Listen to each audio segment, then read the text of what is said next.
Ndugu washiriki, kwa mujibu wa takwimu za sensa ya watu na makazi ya mwaka 2022, vijana ni zaidi ya theluthi moja ya Watanzania, na taifa letu ni kati ya mataifa yenye watu wachanga kwa maana ya umri. Wastani wetu wa umri kama taifa ni miaka 19. Wametangulia nchi chache sana hapa Afrika. Kwa ufupi, Tanzania ni taifa la vijana.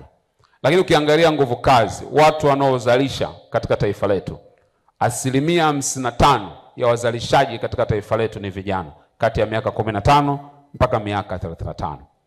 Mheshimiwa Rais anataka tutumie nguvu zinazopatikana katika kundi la vijana, lakini tutumie ubunifu wao, tutumie weledi wao kuhakikisha wanakuwa na mchango mkubwa zaidi katika uzalishaji wa taifa letu.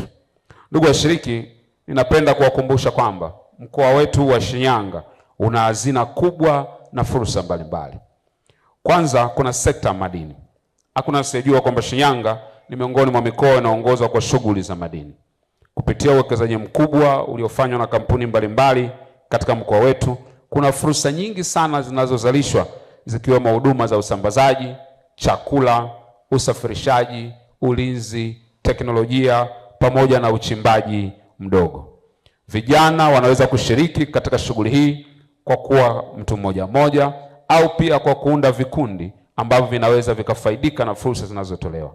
Na siku chache zilizopita, Mheshimiwa Rais alitoa maagizo kwa Waziri wa Madini kufuta baadhi ya leseni kubwa ambazo wachimbaji wakubwa wamekuwa nazo, ambazo wamekaa nazo bila kuzifanyia kazi, na akaagiza leseni zile wapewe vijana wa Kitanzania ili waweze kumiliki uchumi wao. Na zile leseni zilifutwa tayari, na sasa utaratibu unaendelea kuhakikisha vijana wa Tanzania wanamiliki uchumi. Hawatakiwi kuwa tu watazamaji, wanatakiwa kuwa sehemu ya kujenga uchumi.